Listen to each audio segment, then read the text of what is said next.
여러분 안녕하십니까? 금요일 아침 여수 MBC 뉴스투데이입니다.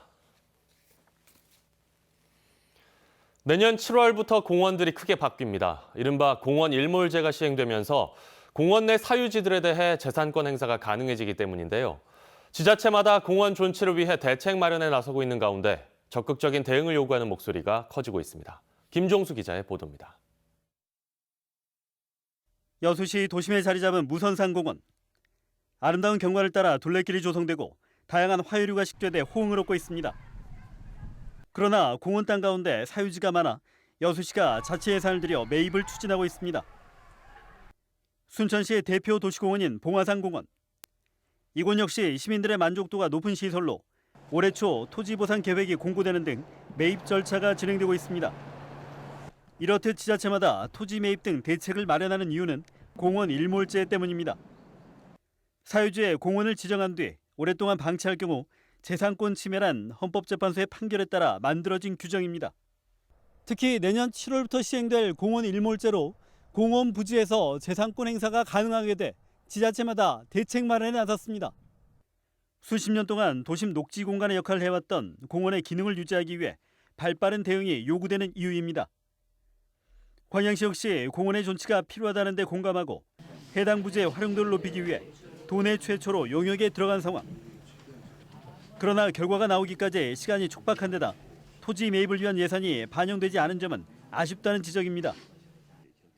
광양시는 개발 계획에 맞춰 예산을 편성해야 한다면서도 제도 시행 이후 난개발 우려가 있는 지역에 대해선 관심을 기울이겠다고 밝혔습니다. 예산을 편성하려면 이제 이 중앙근린공원 같이 어떤 사업 계획이 뚜렷하게 나와야지만 예산을 편성할 수 있습니다. 어떻게 어떤 식으로 관리할 것인가에 대한 지금 검토는 하고 있습니다. 그러나 환경단체는 광양시의 관련 정책에 뒤늦은 행보라고 주장하고 있습니다. 민선 7기 출범에 맞춰 이 문제가 수면 위로 올라왔지만 타 지자체에 비해 적극적으로 대응하지 못했다는 겁니다. 토론회 장이라든지 이런 것들이 마련이 되지 않다 보면 재산권 침해를 받았던 소유자라든지 그리고 도시민들의 어떤 그 공공성에 대한 침해라든지 이런 것들이 상충돼서 다량의 민원들이 발생이 될 가능성이 매우 높다라는 거예요. 공원 일몰제 시행을 앞두고 각 시군마다 도시공원의 지속 가능성을 위해 발빠른 움직임을 보이고 있는 가운데 광양시가 내놓은 대안이 늑장 행정이란 지적을 털고 실효성을 거둘 수 있을지 관심이 높아지고 있습니다. MBC 뉴스 김종수입니다. 내년 총선을 앞두고 선거구 획정이 논의되고 있는 가운데 지역구 26곳이 조정될 가능성이 제기됐습니다. 국회의원 선거구 획정위원회가 국회에 제출한 자료에 따르면 선거법 개정안에 맞춰 지역구 인구가 15만 3,560명에 못 미치거나 30만 7,120명을 넘어설 경우 해당 지역구는 통폐합되거나 분구될 것으로 보이며 정당별로 더불어민주당 10곳, 자유한국당 10곳, 대한신당 3곳, 바른미래당 2곳, 무소속 1곳 등이 포함된 것으로 알려졌습니다. 특히 전남에서는 여수 갑과 을이 인구 하한선에 못 미쳤습니다. 한편 선거법 개정안이 오는 27일 국회 본회의에 부의될 예정인 가운데 해당 지역구 의원들의 행보에도 관심이 모아지고 있습니다. 전라남도가 국회에서 여순 사건의 현 주소를 점검하는 학술대회를 가졌습니다. 전남도는 어제 국회의원 회관에서 지역 국회의원 유족 등 90여 명이 참석한 가운데 여순 사건 71주년 기념 학술대회를 열어 현대사에서 여순 사건이 차지하는 중요성을 확인하고 진상규명의 현 주소를 파악하기 위한 토론회 자리를 가졌습니다. 전남도는 이제 국회가 나서 진상을 밝히고 불행한 과거를 정리해야 할 때라고 전제하며 여순 사건의 진상규명과 희생자 명예회복, 보상에 관한 특별법이 하루빨리 만들어질 수 있도록 최선을 다할 것이라고 밝혔습니다. 지역균형발전협의체가 재정분권과 인구 감소 지역에 대해 정부 차원의 적극적인 지원을 촉구했습니다. 지역균형발전협의체는 공동 건의문을 채택하고 인구 유출이 심각한 지역을 위한 인구 소멸 지역 지원 특별법 제정과 균형발전의 기초 토대가 되는 합리적인 재정분권 방안 마련을 건의했습니다. 또 모든 국토의 고른 발전을 도모하는 2차 공공기관 추가 이전도 함께 촉구했습니다. 지역균형발전협의체는 국가균형발전 정책의 논의를 위해 지난 2006년 비수도권 지역 14개 시도지사와 국회의원이 주축이 돼 설립됐으며 현재 제5대 공동회장으로 김영록 전남지사와 박명재 국회의원이 재임 중입니다. 고흥 동강 농공단지 조성 사업이 표류하면서 지작물 보상이 3년째 지연되고 있습니다. 시행사 측은 보상금 지급 능력이 없다며 손을 놓은 상태고 행정도 우선 보상 근거가 없다며 방관하고 있어 보상 대상자들의 속만 타들어가고 있습니다. 김주희 기자입니다. 지난 2017년 첫 삽을 뜬 고흥 동강 농공 특화단지. 총 사업비 308억 원이 투입되는 이 사업은 시행사 측의 자금난 속에 공사 개시 1년여 만에 결국 중단됐습니다. 사업 공정률도 20%에 불과한 상태였습니다. 문제는 이 과정 속에서 해당 부진의 지작물 보상 대상자 45명에게 보상금 7억 5천여만 원이 미지급되고 있는 겁니다. 이들은 지급 능력이 없다며 사실상 손을 놓고 있는 사업 시행사 측에 분통을 터뜨리고 있습니다. 시행사라는 놈이 사장인가 대표이사라는 놈이 돈이 없는가 아무것도 없는가 어디 뭐 외국서 돈이 온다 뭐 우찌게 한다 무엇을 한다 그래갖고 내일 된다 뭐라 된다 요것이 지금 이거 3년이 와본 것이 봐. 군 행정에도 답답한 심경을 토로합니다. 공군이 시행사를 선정했으니 적절한 책임을 져야 하지 않겠냐고 주장하고 있습니다. 우리 군만 믿고 해줬던 거 아니냐. 그러면 군에서도 책임을 져야 되지 않겠냐 그러니까 다 찾아가서 얘기를 뭐라고 얘기하는 거는 우리는 시행사하고 계약을 했기 때문에 우리는 도의적인 책임 뭐 이런 것밖에 없다고 얘기를 해요. 공군도 적잖은 고민입니다. 공익사업 토지 보상에 관한 법률과 시행사와 보상 당사자 간 체결된 손실보상협의 계약서에 따라 군이 시행사 대신 보상금을 지급할 수 없기 때문입니다. 고흥 동강 농공 특화단지는 감사원 감사 결과에 따라 현재 사업 시행사 지정을 취소하고 기존에 투입된 보조금 76억 원도 회수 절차에 들어간 상황. 꼬일 대로 꼬여있는 현재 상황 속에서 고흥 동강 농공 특화단지 조성사업 지작물 보상 문제는 앞으로 상당 기간 해결 방안을 찾기가 쉽지 않을 것으로 보입니다. MBC 뉴스 김주희입니다. 광주 소식입니다. 광주시가 미래 먹거리 사업으로 추진하고 있는 AI 중심 산업단지 조성 사업의 예산이 삭감될 위기에 놓였습니다.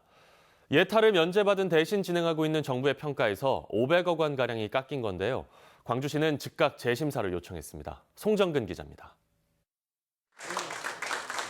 올해 초 정부의 예비타당성 조사 면제 사업에 최종 확정된 광주시의 인공지능 산업융합 직접단지 조성 사업. 내년부터 5년 동안 4,061억 원을 투입해 기업동과 실증동 등 인공지능 개발과 육성에 필요한 인프라를 구축할 예정입니다. 그런데 기획재정부의 예산 가이드라인이 되는 적정성 평가에서 제동이 걸렸습니다. 적정성 평가를 진행하고 있는 한국개발연구원 측이 당초 예산보다 500억 원가량이 줄어든 3,582억 원이 예산 규모로 적정하다고 판단한 겁니다.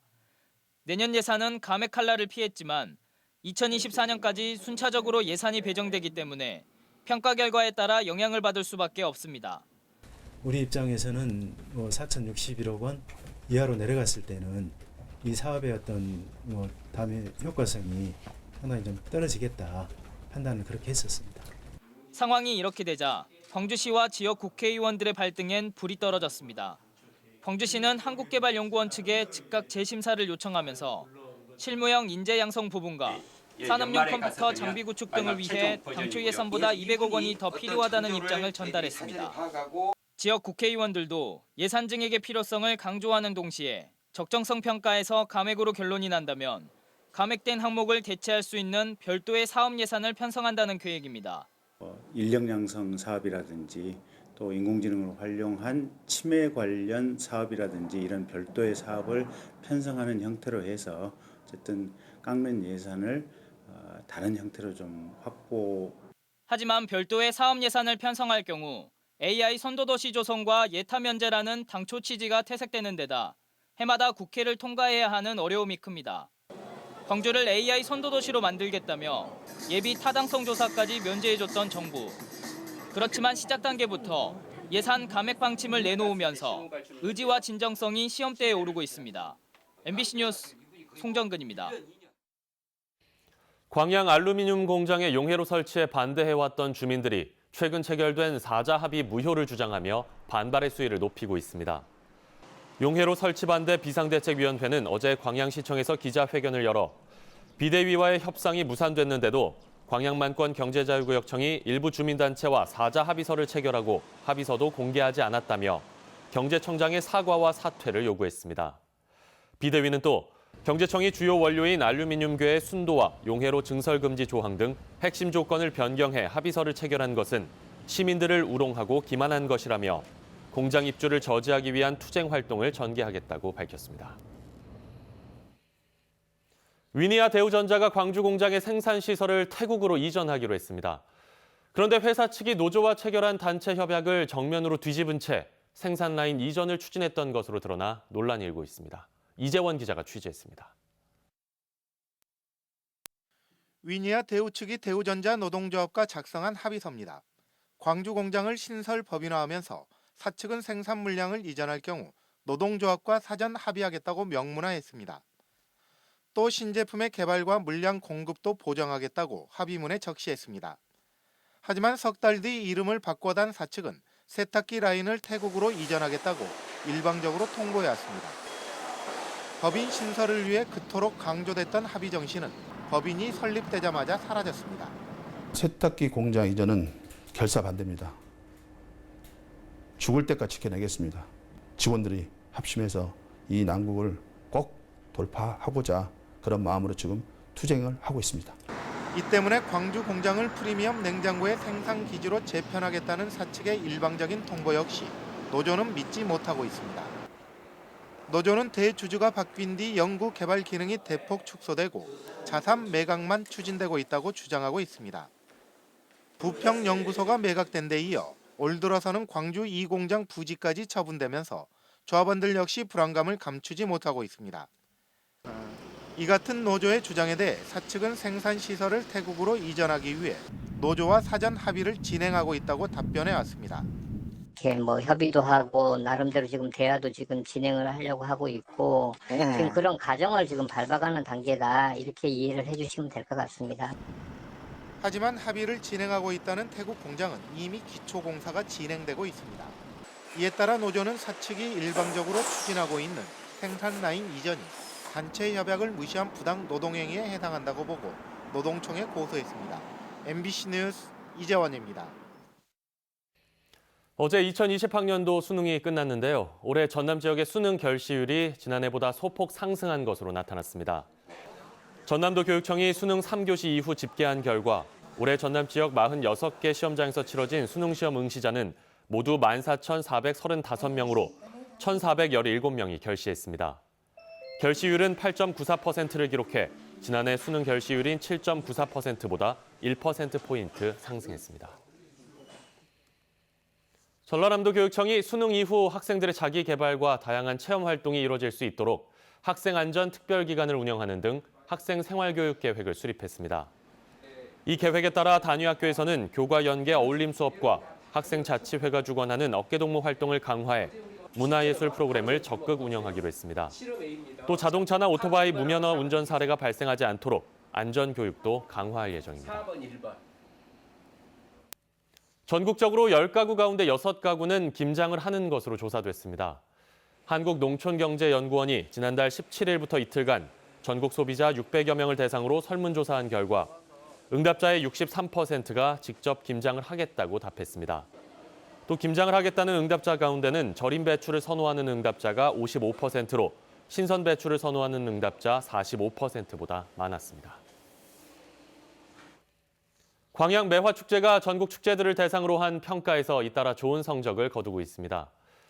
광양시에 따르면 광양 매화축제가 내 고향 명품축제 대상에 이어 최근 여행 관련 업체가 주최한 트래블아이 어워즈에서도 지역 호감도 등에서 높은 평가를 받아 최우수 봄축제에 선정됐습니다.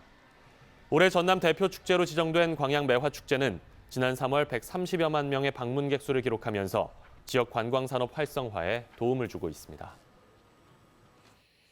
광양시가 관내 음식문화 개선 정책의 하나로 모범 음식점을 새롭게 지정했습니다.